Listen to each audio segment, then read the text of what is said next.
미국의 레이크우드 교회 저스틴 오웰이라고 하는 목사님이 레리 킹이라고 하는 사람이 진행하는 토크쇼에 나와서 지금 미국이 이렇게 경제적 공황 상태, 위기를 겪는 것은 사람들이 너무 돈을 사랑하기 때문에 이런 필연적인 결과가 왔다, 그렇게 얘기를 했습니다. 저스틴 오웰 목사님은 주로 설교가 긍정의 힘, 그리고 언제나 잘 되는 나, 행복, 건강, 축복, 성공, 이런 것들을 주로 설교하는 목사님인데, 레리 킹이 그를 초청해서 왜 잘 되는데 왜 미국이 이렇게 어려움을 당하느냐? 그러니까 결국 우리들이 너무 하나님보다 돈을 사랑했기 때문에 이런 결과가 왔다. 그러면 그동안 교회도 다니고 열심히 헌금도 하고 열심히 믿었던 사람들도 직장에서 퇴출당하고 내쫓기는데, 만일 당신이 직장에서 내어 쫓기고 퇴출을 당했다고 하면 당신은 어떻게 하겠느냐? 저스틴 오웰은 그러한 일을 당하면 나는 하나님께로 더 가까이 갈 것이다.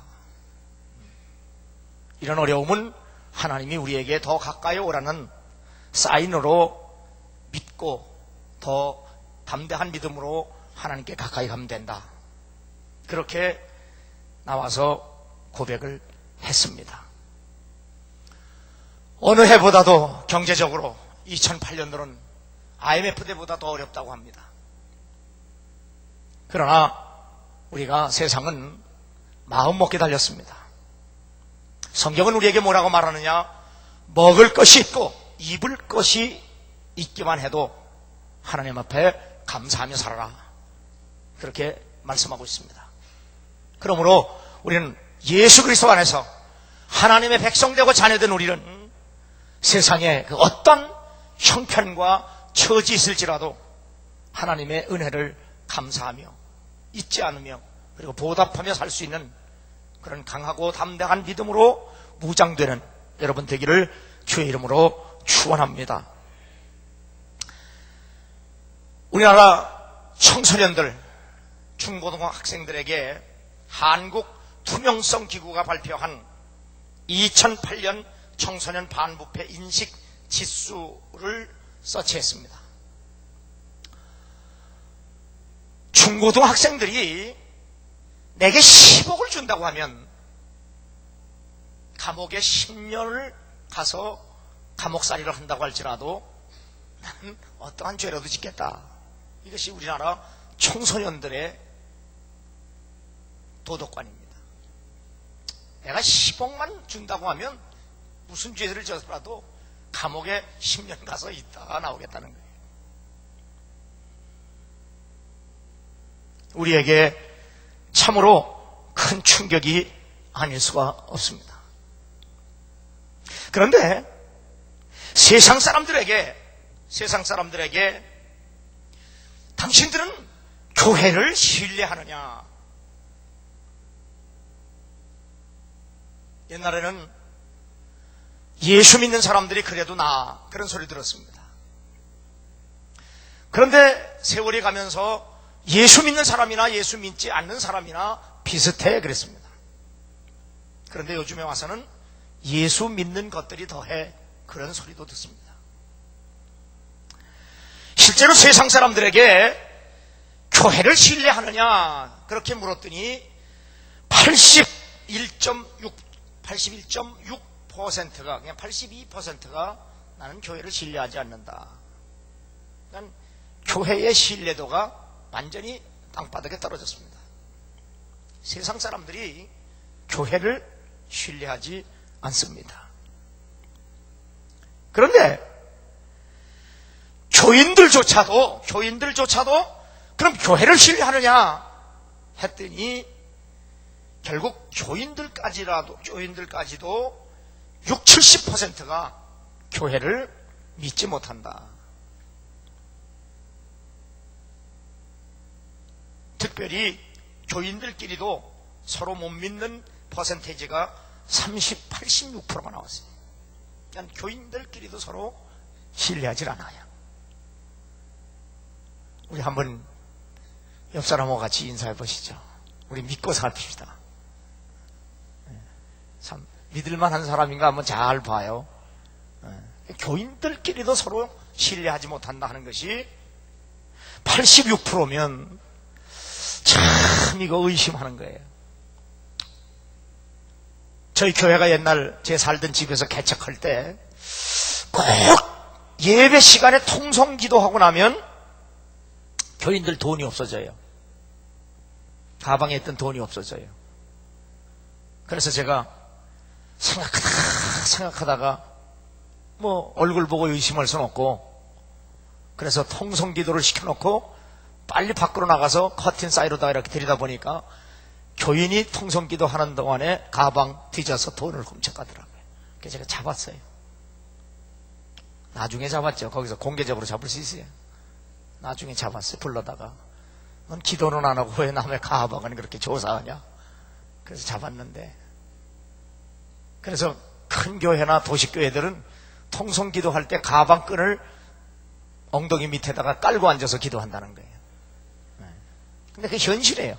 86%가 서로 믿지 못한다 그랬습니다.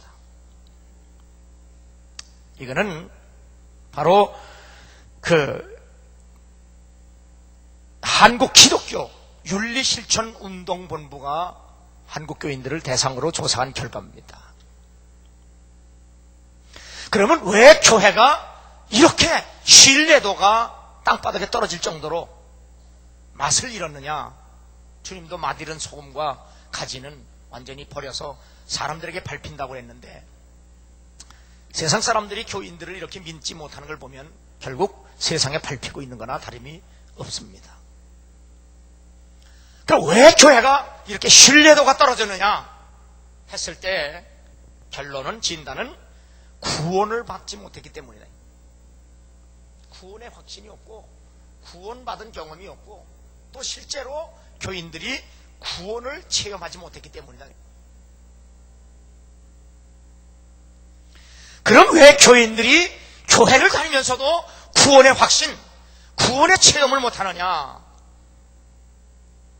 요즘 신학적 표현으로 소비자 영성이라고 하는 말까지 등장했습니다. 소비자 영성.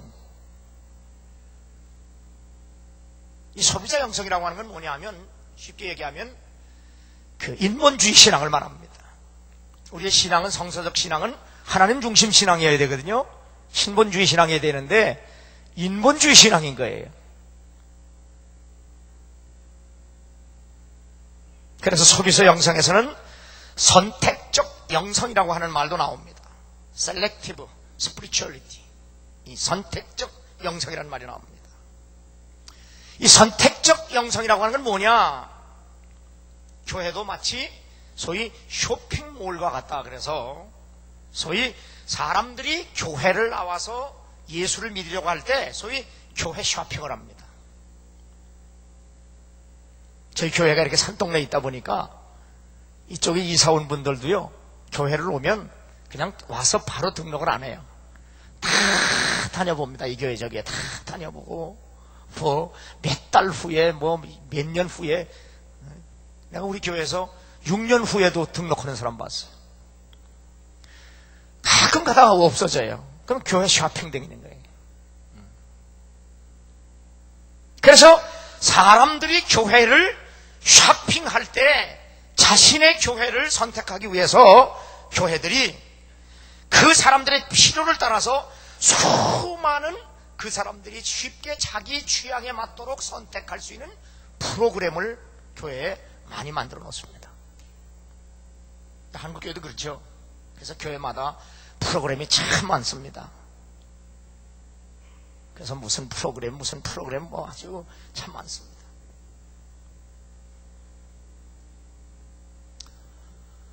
(10년) 전만 해도 우리나라 개신교 인구가 1200만이었는데 10년 후 지금은 850만 명이 됐습니다. 세계에서 제일 큰 교회, 제일 큰 감리교회도 한국에 있고, 제일 큰 장로교회도 한국에 있고, 제일 큰 침례교회도 한국에 있고, 제일 큰 순복음교회도 한국에 있는데 왜 120만 성도가 1200만 신도가 850만으로 줄었느냐? 수평이동한 겁니다. 수평이동. 교인이 늘질 않아요. 줄어요.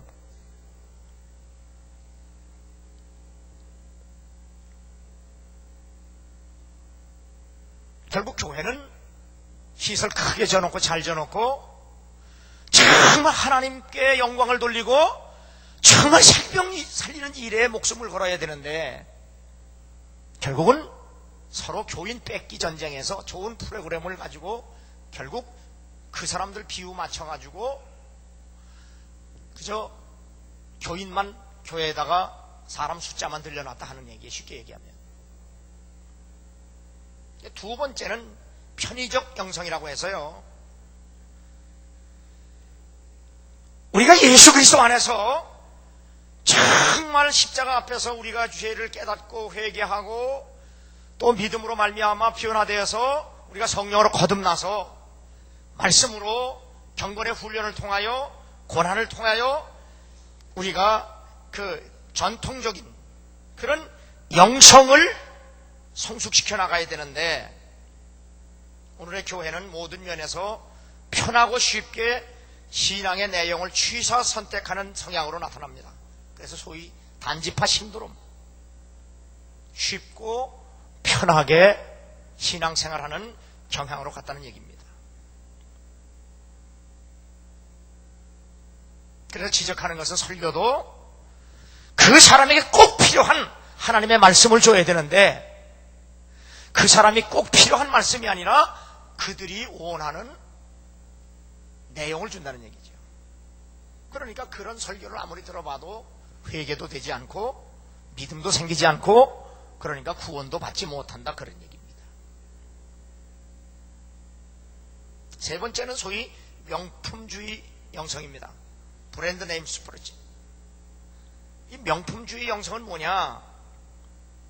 그 어렵게 생각할 거 없어요. 우리나라에도 큰 교회에 보면 꼭 교회가 이런 그 쇼핑몰, 그 프랜차이즈처럼 쉽게 얘기하면 지점처럼 이렇게 여기저기 지성전들이 있습니다. 그 왜 그러냐? 교인들 자체가 유명한 목사, 큰 교회를 선택합니다. 작은 교회, 유명하지 않은 목사들은 찾아가질 않습니다. 그래서 지금 10년 전부터는 개척교회가 되질 않아요.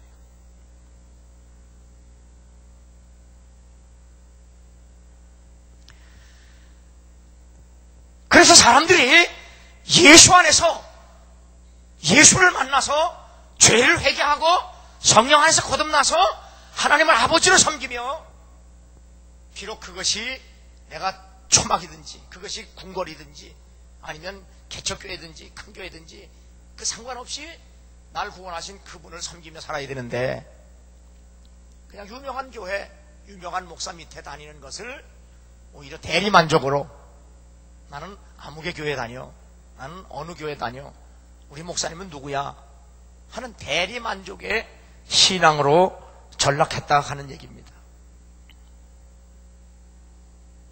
이러한 영성은 소위 열린 예배라든지 프로그램 목회, 이벤트 목회가 낳은 사생아적 영성이다 그렇게 얘기합니다. 이건 우리나라도 마찬가지고 미국 교회도 마찬가지입니다. 실제로 최근에 미국에 있는 퓨 포럼이 조사한 결과 미국 기독교인 중에 65%가 영생에 이르는 길은 다양하다 이렇게 말합니다. 100명 중에 65명은 꼭 예수만 믿어야 구원받는 게 아니고 어떠한 종교를 통해서도 우리가 구원받는다. 교회를 다니면서 그런 신앙관을 가지고 있다는 겁니다. 많은 기독교인들조차도 이슬람교, 유대교, 힌두교, 심지어 무교조차도 믿음이나 행위로 영생에 이를 수 있다고 믿는다는 겁니다.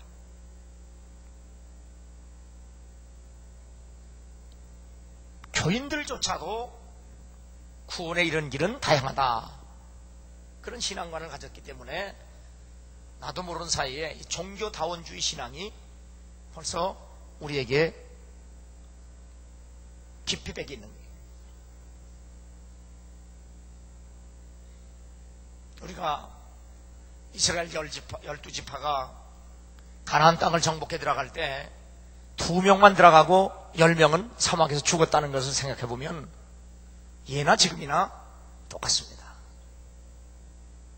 청함을 받은 사람은 많으나 택함을 받은 사람은 적다는 말이 그런 얘기일 수도 있습니다. 자, 오늘 이 교회 얘기를 내가 왜 하느냐? 우리의 신앙의 현주소, 교회의 현주소를 우리가 밝히 알기 위해서 말하는 겁니다. 우리는 이러한 때에 어떻게 결단하고 어떻게 신앙생활하고 살아야 하느냐? 그래서 제가 오늘 마태복음 25장에 탤런트 비유를 통해서 말씀을 합니다. 제가 어렸을 때는 춘궁기가 있었습니다. 작년에 지은 농사가 다 떨어지고 새로운 곡식을 걷어서 먹기 전까지는 그 기간이 양식이 모자라는 기간이 있어요. 봄철에, 늦봄에. 먹을 것이 없는 정말 배가 고픈 그딴 시즌입니다. 제가 어렸을 때 학교 다닐 때만 해도 하루에 3끼를 못 먹어요. 더군다나 춘궁기가 되면 참 먹을 것이 없습니다. 그런데 그 춘궁기에도 집 광에 들어가 보면 거기 이 주먹 많은 감자들이 있어요. 그리고 각종 씨앗이 있습니다. 배를 고파 죽겠는데 거기 막 고구마 씨앗도 있고 고구마도 있고 감자도 있고 뭐 먹을 것도 다 있어요. 그래서 어머니한테 이거 감자 쪄먹자고, 그 감자 쪄먹자고 그거 바구니에다 들고 나가다가 진짜 아주 속된 말로 매 맞아 죽을 뻔했습니다. 그때 우리 어머니가 그렇게 화를 내면서 날 보고 씨도 먹느냐 하는 얘기였습니다. 그 어렸을 때 나는 아무리 배가 고파서 굶어 죽게 돼도 씨는 먹지 못한다는 사실을 깨달았어요. 한번 생각해 보세요. 흉년 들었다고 씨 다 먹으면 더 흉년 들어요. 오늘 성경에서 예수님이 뭐라고 말씀하시느냐? 낸들 심지 않은 데서 거두고 해치지 않은 데서 모은 줄 아느냐? 하나님의 법칙은 반드시 심어야 거두고 심은 대로 거둔다는 사실입니다. 제가 몇 년 전에 서울의 어느 지방에 부흥회 갔을 때 후배 목사가 저한테 같이 밥을 먹어가면서 차에서 그런 질문을 해요. 목사님, 성경 말씀 중에서 어느 말씀이 가장 무서운 말씀인지 아세요? 글쎄, 성경 말씀에 마가복음에 할 수 있거든이 무슨 말이냐? 믿는 자에게는 능치 못함이 없다는 이 말씀 때문에 망한 사람 많습니다. 그것은 말씀이 잘못돼서가 아니라 잘못 믿어서 그런 결과가 나온 거예요. 그런데 어떤 말씀이 제일 무서우냐? 심은 대로 거둔다는 거예요. 목회 못하는 목사들 보면 꼭 목회 못하게 하고 망하는 사람 보면 꼭 망하게 합니다. 정말 심은 대로 거둔다고 하는 것이 진리입니다. 그리고 성경에서 가장 정확하고도 분명한 말씀입니다. 오늘 주님이 그 교훈을 우리에게 말씀하는 겁니다. 그런데 이 탤런트 비유에서 그 심을 씨앗을 누가 주느냐? 하나님이 주신다고 말씀하셨고, 누가 심느냐? 내가 심어야 한다는 것을 얘기합니다. 그래서 고린도 후서 9장에도 보면 하나님은 우리에게 먹을 양식과 심을 씨앗을 따로 구별해서 주신다 그렇게 말씀했어요. 농사를 져보면 날 거예요. 농사를 지면 다 내가 먹는 게 아니에요. 반드시 씨앗 중에서도 제일 좋은 건 남겨놔야 돼요. 왜? 다음에 농사를 짓기 위해서 남겨놔야 됩니다. 그런데 하나님은 우리에게 바로 먹을 씨앗과 양식을 구별해서 주셨다. 그러면서 많이 심는 자가 많이 거둘 것이라 그렇게 우리에게 말씀하고 있고, 사도 바울은 갈라디아 교회를 향하여 심은 대로 거두는데 그 심고 거두는 법칙을 따라 살 때 낙심하지 말아라. 때가 이르면 반드시 거둔다.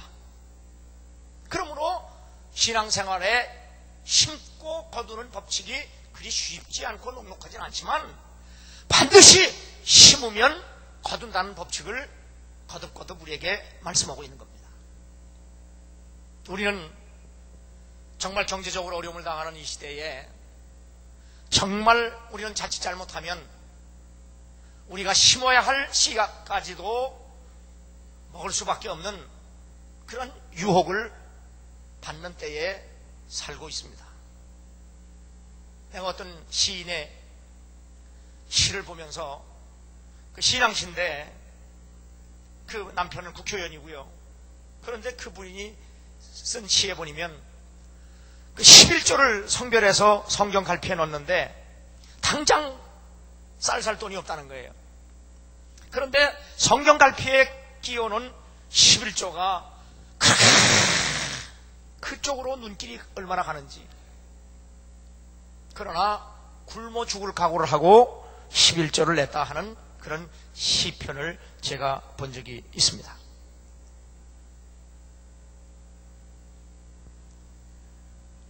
제가 설교 때 자주 인용하는 미국의 대재벌인 폴 마이어가 27살에 처음으로 11조 생활을 하기 시작했습니다. 27살에 11조 생활을 하면서 그렇게 가슴이 뿌듯하고 자신이 돈을 벌어서 10분의 1을 하나님께 드릴 수 있다고 하는 것이 그렇게 감사하고 기쁘더라는 겁니다. 그러던 중에 자기 친구 중에 목사가 하나 있는데, 그 목사가 어느 날 그 미국의 유명한 사업가와 같이 자신을 방문했다는 겁니다. 그때 서로 신앙적 얘기를 하고 서로 사업 얘기를 하다가 그 큰 기업을 운영하는 그분은 나는 10분의 9를 하나님께 헌금하고 그리고 10분의 1만 내가 쓴다 하는 고백을 들으면서 이 폴 제 마이어는 거기에 자신의 그 신앙의 도전을 받습니다.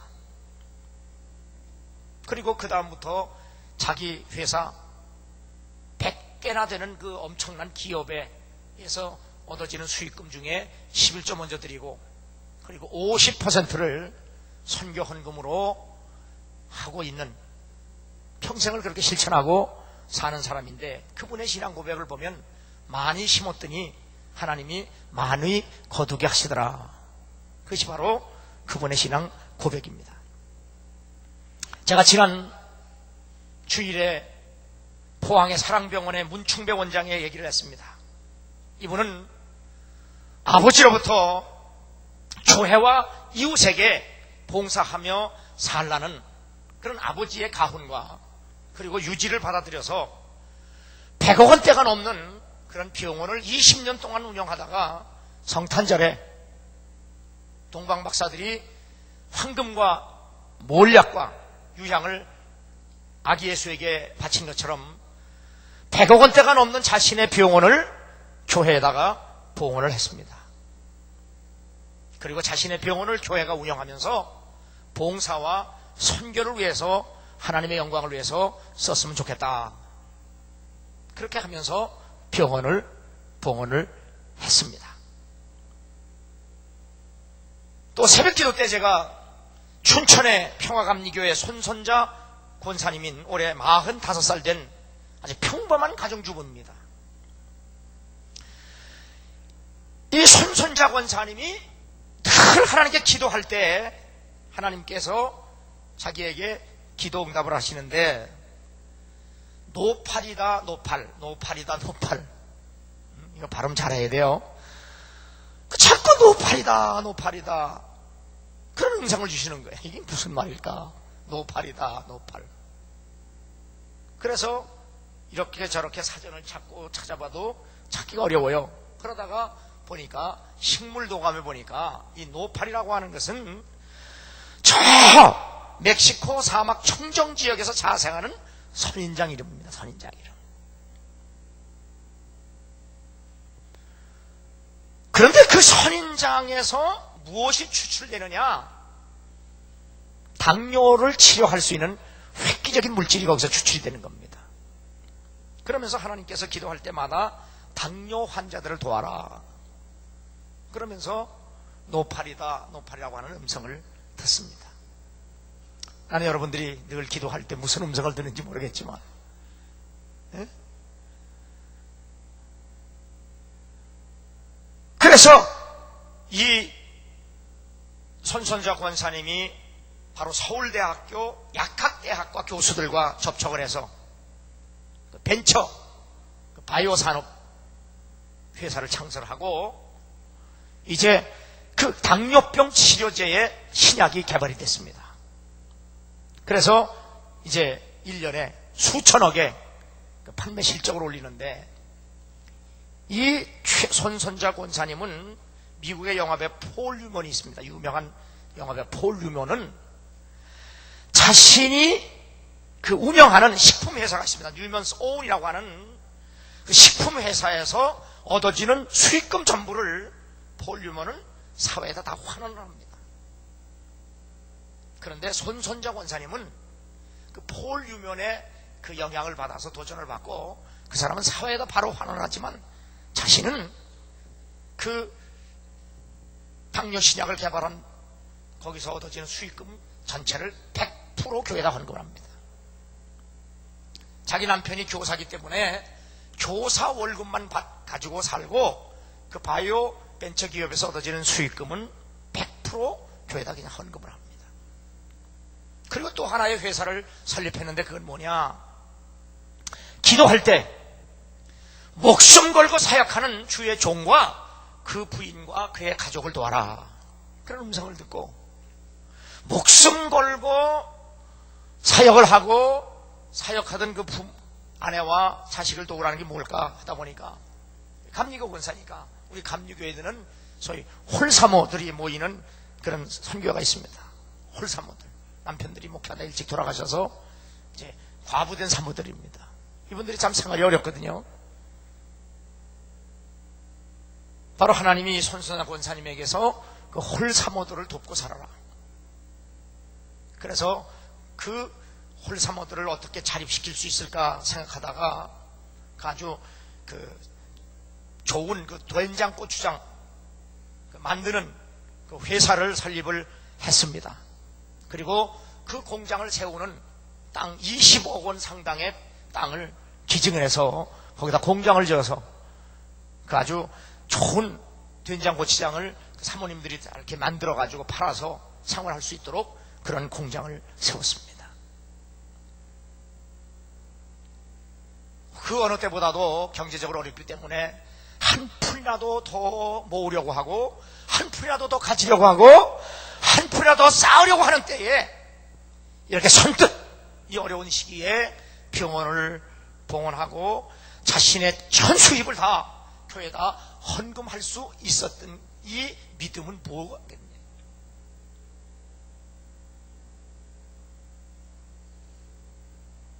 우리가 이 어려운 때에 이러한 믿음으로 무장하지 못하면 우리는 결코 하나님이 천국에 심어야 할 씨까지도 우리가 도둑질해서 먹게 된다는 그런 사실입니다.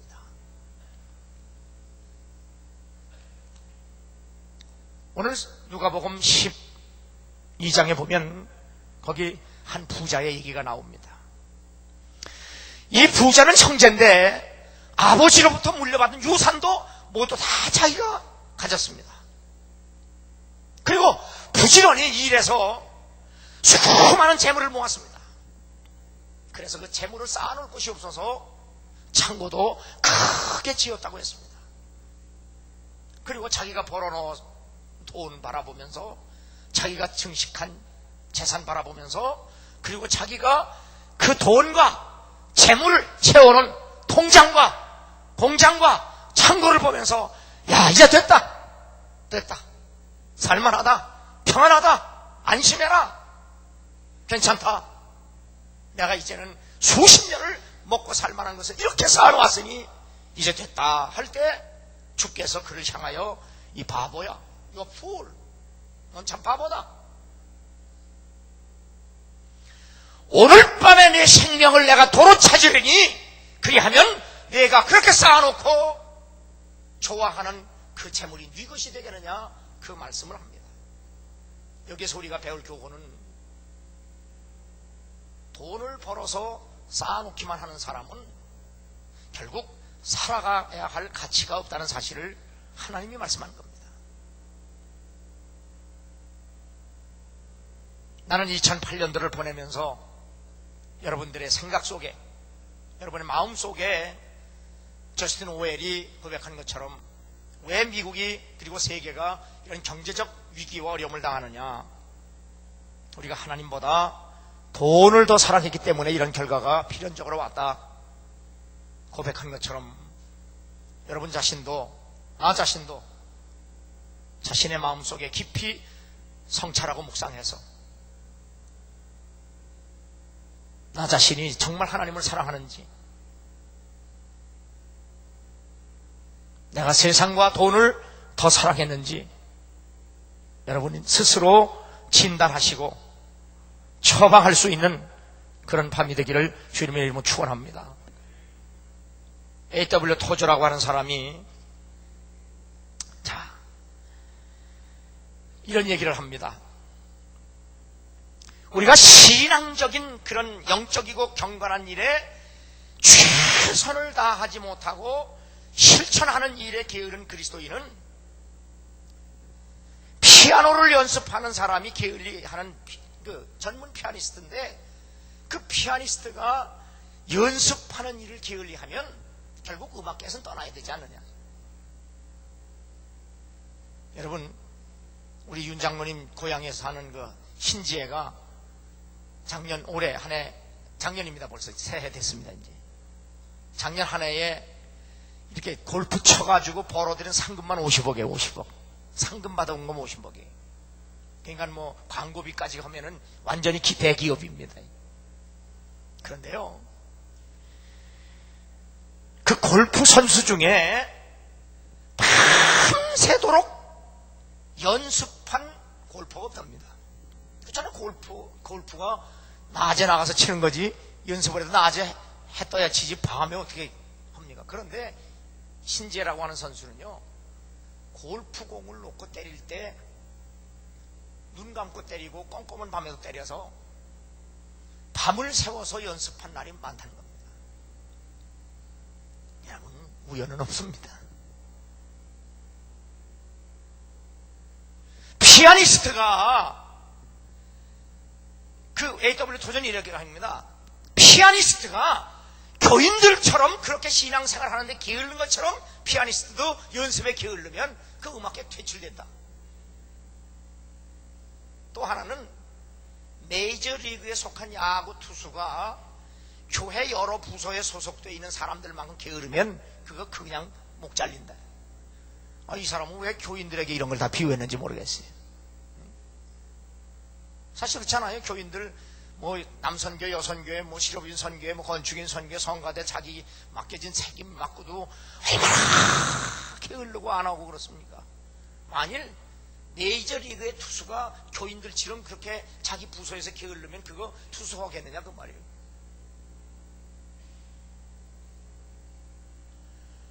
거룩해지는 방법에 별다른 관심이 없는 평신도들이 과학적인 문제에 관심은 과학자가 그렇다면 그 과학자가 되겠느냐? 뭐 연구해서 뭐 발견하겠느냐? 교회 성도들처럼 훈련이 안 된 사람들과 같은 그런 유약한 병사를 가진 나라는 적국에게 패할 수밖에 없다.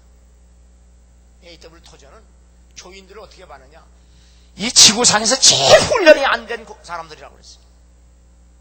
지금 이스라엘과 그 팔레스틴이 지금 가자 지구에서 싸움하지 않습니까?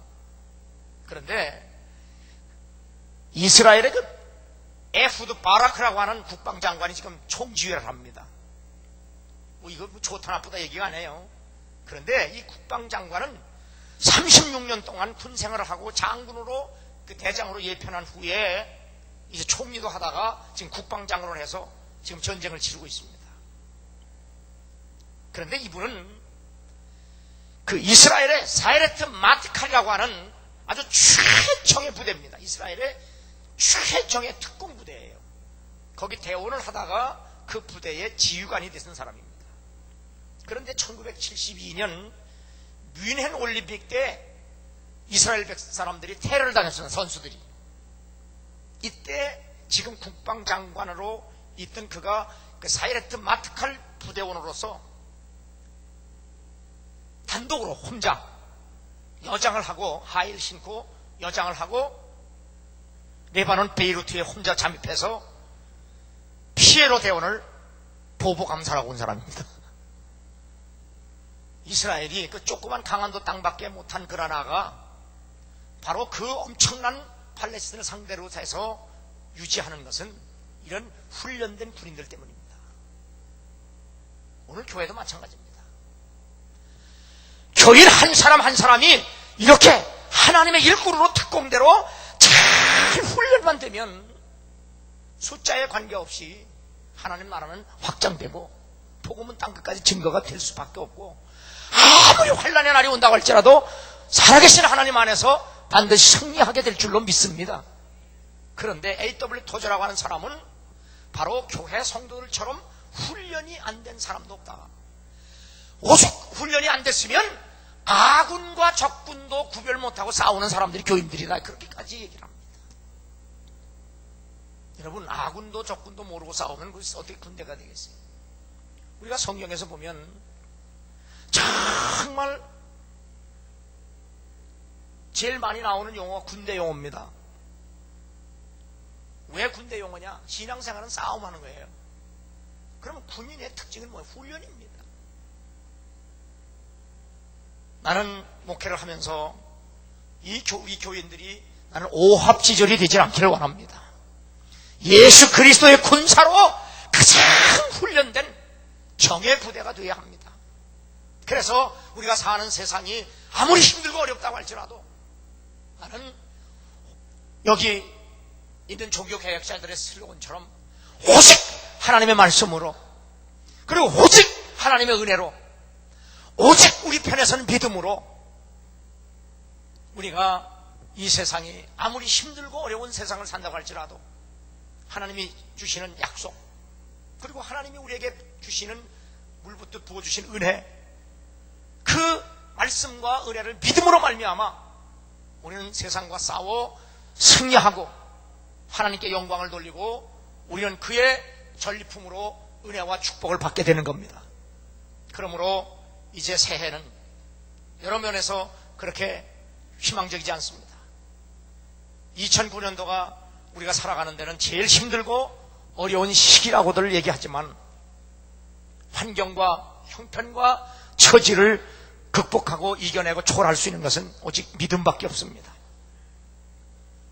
그래서 아브라함도 하나님의 약속을 믿으면서 믿음이 없어 의심해 본 적도 없고 흔들려 보지도 아니하고 약해지지도 아니하고 뒤돌아보지도 아니하고 하나님의 말씀과 약속은 반드시 이루어진다고 믿고 컨피던스 확신을 가졌을 때 하나님이 아브라함의 믿음을 인정하고 그리고 하나님이 그 아브라함의 믿음을 보고 축복하셨다고 하는 이 놀라운 약속은 여러분과 나에게도 유효하다는 사실입니다. 그러므로 2009년도가 이스라엘 백성들이 살던 이스라엘 그 팔레스틴 광야같이 불뱀과 전갈이 가득한 광야일지라도 하나님은 살아계시고 세상은 변할지라도 1.1핵도 변화되지 않은 하나님의 말씀이 우리에게 주어진 이상 그 말씀을 가감없이 믿음으로 말미암아 우리는 이 어려운 세상을 오직 전능하신 하나님의 은혜로 말미암아 능히 극복하고 이겨내게 될 줄로 믿습니다. 오직 믿음으로 승리하는 한 해가 되고 이 한 해가 그 어느 한 해보다도 살아계신 하나님으로부터 놀라운 은혜와 복을 받는 주님이 나와 함께 한다는 사실을 만민이 알 수 있는 그런 증인의 삶을 살 수 있는 여러분 되기를 주 이름으로 축원합니다.